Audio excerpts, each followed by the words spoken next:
આજની ધર્મકથા. પ્રણામ.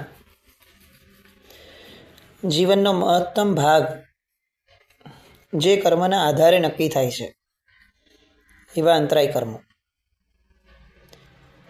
આજનું જગત જે દુઃખોની સામે લડત આપવા માટે અથવા જેનાથી વંચિત રહી ગયા છે એને પામવા માટે આખું આયુષ્ય વિતાવી દે છે, એના મૂળ સમા આ અંતરાય કર્મો. આપણે ત્યાં એક દ્રષ્ટાંત આવે છે, આની પહેલાં પણ આપણે કેટલીક વાર આ ચર્ચા લીધી હશે કદાચ, કે ત્રણ પ્રકારની દ્રષ્ટિ કીધી છે.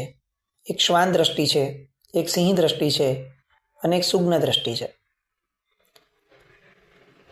કોઈ એક માણસ જ્યારે કૂતરાને પથ્થર ફેંકે છે ત્યારે કૂતરું પથ્થરને મારવા દોડે છે. કેમ? કારણ કે એની દ્રષ્ટિ ટૂંકી છે. એને એમ જ લાગે છે કે આ પથ્થરે મને માર્યું, એટલે પથ્થરને મારવા દોડે છે. બીજી દ્રષ્ટિ છે સિંહ દ્રષ્ટિ. સિંહ ઉપર કોઈક સામે આવી અને લાકડીનો વાર કરે ને તો સિંહ ક્યારે લાકડીને પકડતો નથી, લાકડી ફેંકનાર કોણ છે એને જોઈને એની પર તરાપ મારે છે. આ સિંહ દ્રષ્ટિ છે. અને ત્રીજી છે સુગ્ન દ્રષ્ટિ. સુગ્ન મનુષ્ય, એને જ્યારે કોઈ એક માણસ થપ્પડ મારે છે ત્યારે થપ્પડને દોષ નથી ગણતો, મારનાર માણસને દોષી નથી ગણતો. એ સુગ્ન મનુષ્ય એ દોષી ગણે છે એને મને થપ્પડ મારવાનું મન કોણે કરાવડાવ્યું એવા કર્મને અને એના મર્મને, કે એને આવું મન થયું, એવું કર્મ શેના લીધે જાગ્યું, કારણ કે મેં એને ભવિષ્યમાં અથવા મેં કોઈકને ભવિષ્યમાં આવી રીતે પીડ્યા હશે, એટલે હવે એ કર્મ સામે લડવાની વાત નક્કી કરશે. આપણે જીવનમાં નક્કી કરવાનું છે કે આપણે પથ્થર સામે લડવું છે, મારનાર સામે લડવું છે કે પછી કર્મ સામે લડવું છે. આ પરિપ્રેક્ષ આ અંતરાય કર્મની અંદરમાં વિશેષપણે વિચારવા જેવો છે. આ જેટલા પણ જીવોના દ્રષ્ટાંતો લેવામાં આવે છે એ બધા દ્રષ્ટાંતો મૂળમાં અંતરાય કર્મના ઉદય થાય ત્યારે પરિસ્થિતિ કેવી આવે એ જણાવવા માટે આ દ્રષ્ટાંતો છે. પણ સાથે સાથે આ જ લોકોના કેમ દ્રષ્ટાંતો ટાંકવામાં આવ્યા? કારણ કે ગમે તેવી પરિસ્થિતિની અંદરમાં મનસ્થિતિ કેવી રાખવાની છે એ પણ આપણને આ જ દ્રષ્ટાંતો સૂચવી જાય છે. પુણ્યના દ્રષ્ટાંતમાં જોયું, લાભાંતરાયનો ઉદય છે અને જીવનની અંદરમાં નિર્ધનતા જેને કહી શકાય ભૌતિક અપેક્ષા એ પ્રચુર છે. પણ એવી જ પરિસ્થિતિની અંદરમાં મનસ્થિતિ કેવી? તો કે સૈનિક રાજાને પણ લાગે કે હું આની સામે નિર્ધન છું, એવી મનસ્થિતિ, એવી પ્રસન્નતા. તો આ માસ્ટર કી છે ગમે તેવા અંતરાય કર્મના તાળાને તોડવાની. આજે આપણે ભોગાંતરાય કર્મને લગતી કેટલીક કથાઓ જે છે એ કથાઓના આધારે આપણા જીવનમાં આવેલું આવું કર્મ હોય તો આપણે શું કરવું જોઈએ એ વિચારીએ. નૈગમ નામનો એક વેપારી ઘરે આવ્યો વેપાર કરીને, અને પોતાની પત્નીને એણે હુકમ કર્યો કે આજે જમવામાં ઘેબર બનાવો. કેમ? તો કે આજે બહુ ધંધો સરસ થયો છે અને એક ભોળી બાઈ મારી દુકાને આવી હતી, એને છેતરી અને માલની જે ઓરિજિનલી કિંમત હતી એ કિંમત કરતાં ઘણા વધારે પૈસા વસૂલ કરી લીધા. આજે તો બહુ સારો વકરો થયો, એના માનમાં આજે ઘેબર બનાવ. પત્નીએ તો આ સાંભળ્યું અને એ દિશાની અંદરમાં એના ડગલા શરૂ કર્યા. આ બાજુ વેપારી એને હુકમ કર્યો, મનોમન ખુશ થતો હતો અને તળાવે જઈ અને સ્નાન કરવા ગયો. સ્નાન કરીને પાછો આવ્યો ત્યાં સુધીમાં પત્નીએ ઘેબર તૈયાર કરીને રાખી દીધી હતી. હવે આ બાજુ અચાનક જ એમનો જમાઈ એ કામસર ક્યાંક બહાર ગયા હશે અને બહાર જઈને આવી અને ઘરે જતાં મોડું થયું હતું એટલે સસરાના ઘરે આવ્યા. આ એવો જમાનો ન હતો કે જ્યારે વાહન વ્યવહાર બધું બહુ સુલભ હતું એટલે લોકો વારંવાર એકબીજાના ઘરે આવતા, એવી શક્યતાવાળા જમાનામાં નથી. આ પહેલાંની વાત છે. એટલે આવું બહુ રેયરલી થાય, બહુ ક્યારેક જ થાય કે દૂર ગામ વસેલા જમાઈ એ પોતાના ગામમાં આવે, પોતાના ઘરે આવે, અને એમાંય આવો અચાનક લાભ. એટલે આ વેપારીની પત્ની તો ખુશ થઈ ગઈ અને એણે તો આ ઘેબર જે છે જે પોતાના પતિ માટે બનાવેલી હતી એ હોંશે જમાડી લીધી. હવે પેલો સ્નાન કરવા ગયો છે વેપારી, અને જમાઈ ઉતાવળમાં હતા એટલે એણે સ્નાન કરીને આવે જમાઈ પોતાના સસરા ત્યાં સુધી એને વેઇટ ન થઈ એટલે એ તો પોતાના સસરાને મળ્યા વગર નીકળી ગયા. આ બાજુ વેપારી તળાવથી સ્નાન કરીને પાછા આવતા એટલામાં રસ્તામાં એને જમાઈનો ભેટો થયો. જમાઈને જોયા તો એકદમ ખુશ થઈ ગયા. બધું સરસ થયું, પણ પછી વેપારીને ફાળ પડી. જ્યારે જમાઈએ એવું કીધું કે ના હું તો જમીને આવ્યો છું, ત્યારે વેપારીને ફાળ પડી કે અચ્છા, જો આ જમીને આવ્યો હશે ઘરેથી મારો જમાઈ, તો મારી પત્નીએ તો એને બહુ હોશભેર જમાડી દીધું હશે, અને જમાડવામાં મેં જે ઘેબર બનાવવા કીધી હતી એ ઘેબર જો બધી પૂરી થઈ ગઈ હશે તો, આવું વિચારી અને ઘર તરફે ભાગ્યો. એ ઘરે પહોંચ્યો ત્યાં એની પત્નીએ વધામણી આપી કે આજે તો અચાનક જમાઈ રાજા આવી પડ્યા હતા. આ તો સાંભળતો હતો જે આગળનું વાક્ય શું આવે છે એને રસ એમાં હતો. જમાઈ રાજ તો ઠીક છે મળી ગયેલા, પણ આગળનું વાક્ય પત્ની શું બોલે છે એ સાંભળવામાં એને રસ વધુ હતો, અને પત્નીએ તરત જ બીજું વાક્ય બોલ્યું કે આજે જમાડવાનો લાભ મળી ગયો, અને એ ઘેબર ખાઈ અને જતા રહ્યા.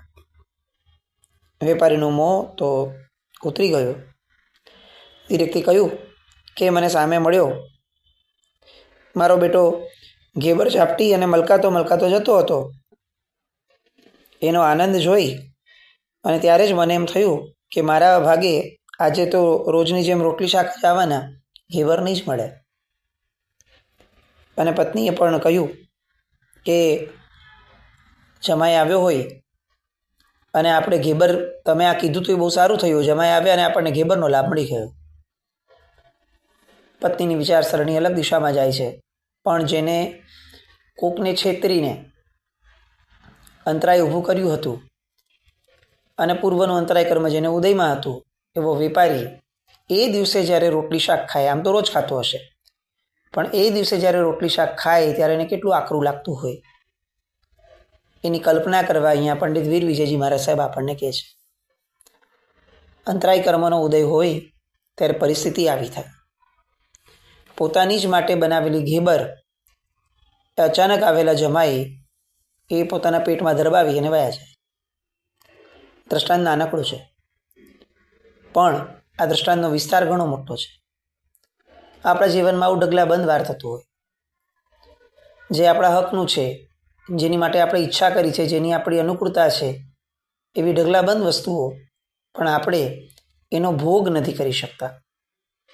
એ ભોગ કરવાની વાત આવે ત્યાં અચાનક જ બીજું કોઈ પણ કારણસર આવી જાય અને એ ભોગ કરવાનો લાભ આપણા સિવાય બીજું કોઈ લઈ જાય છે. આવું કેમ થાય? આવું એટલા માટે થાય કારણ કે આપણું એ બાબતનું ભોગાંતરાય કર્મ હોય. સિમ્પલ. આપણે એક બે દિવસ પહેલાં પણ આ વાત સમજી હતી કે પૈસા કમાઈએ છીએ શેની માટે? તો કે જલસાથી જીવી શકીએ એટલા માટે, બરાબર જમી શકીએ એટલા માટે, સુખેથી બધું પસાર થઈ જાય એટલા માટે. પણ પરિસ્થિતિ એવી હોય કે હવે જ્યારે વર્ષો સુધી પૈસા કમાયા અને એક આદત પાડી દીધી છે કામની, તો સ્થિતિ કેવી આવીને ઊભી રહે કે આપણે ફરવા ગયા હોઈએ આખા પરિવાર સાથે કે ભાઈ આટલા આપણે સક્ષમ બન્યા છે તો ચાલો હવે કોઈ નવી જગ્યાએ ફરવા જઈએ, અને આપણે ગયા હોઈએ ફરવા, આખું ઘર ફરતું હોય, પણ આપણે આદત પાડી દીધી હોય કે ભાઈ આપણને બિઝનેસ સિવાયની બીજી કોઈ વસ્તુ ફાવતી નથી, બીજામાં રસ જ નથી થતો. અત્યારના બાળકોની જનરેશન હશે તો એને મોબાઈલ સિવાય કોઈ વસ્તુમાં રસ નથી થતો, તો એ જશે કોઈના નજીકના ફંક્શનમાં, વિશેષ ફંક્શનમાં અથવા વિશેષ જગ્યાએ ફરવા, પણ એનું મન ભટકશે મોબાઈલમાં, અથવા કોઈ વ્યક્તિ હશે એનું મન ભટકશે બિઝનેસમાં. એ ત્યાં ગયા છતાં ત્યાંના આનંદને ભોગવી નહીં શક્યા.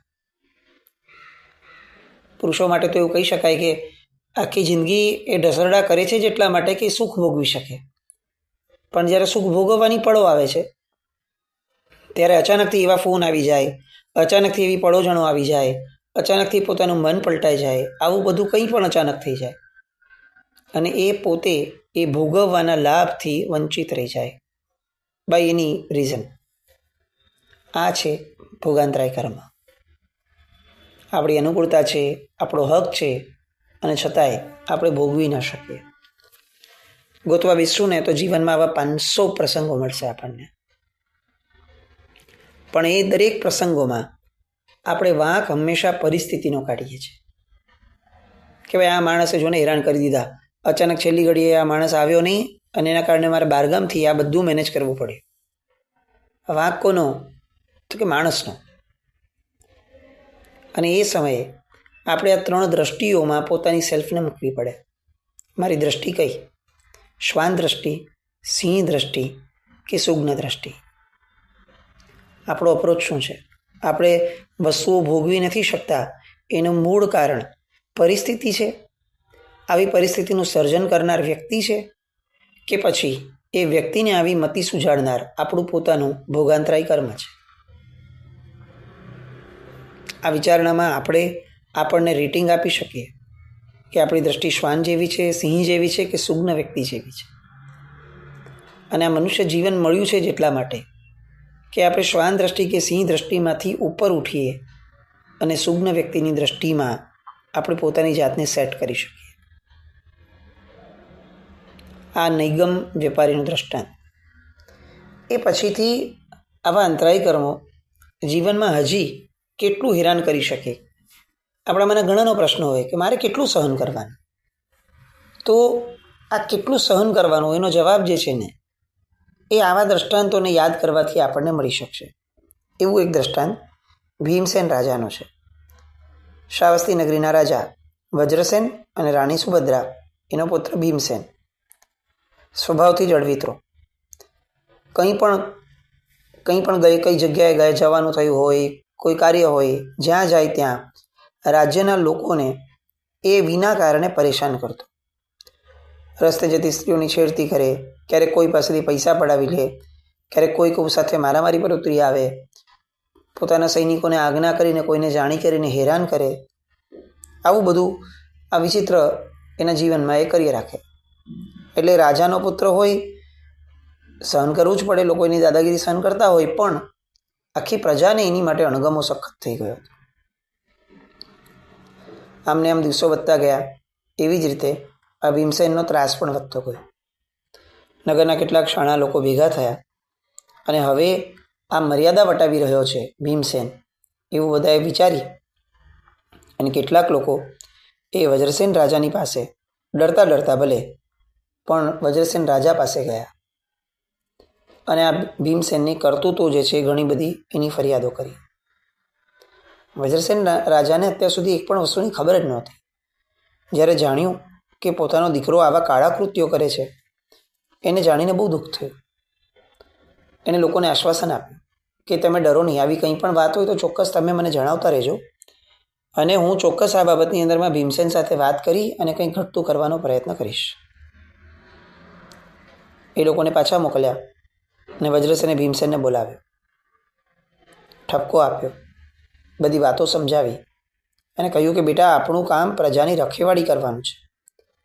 પ્રજાને રંજાડવું એ આપણું કામ નથી. તારા ખરાબ કામોના કારણે તારું નામ તો બદનામ થાય છે, સાથે મારું નામ બદનામ થાય છે. તો જોજે, હવે મને એક પણ ફરિયાદ ન આવવી જોઈએ અને બરોબર એનું ધ્યાન રાખજે, કારણ કે જો હવે ફરિયાદ આવી તો પછી મારે ના છૂટકે કોઈ એવો નિર્ણય કરવો પડશે કે જે તારા કે મારા કોઈના હિતમાં નહીં હોય. ભીમસેન અંદરથી ધૂંધવાતો ગયો. મનોમન ગુસ્સો આવતો હતો પણ મૌન રહ્યો.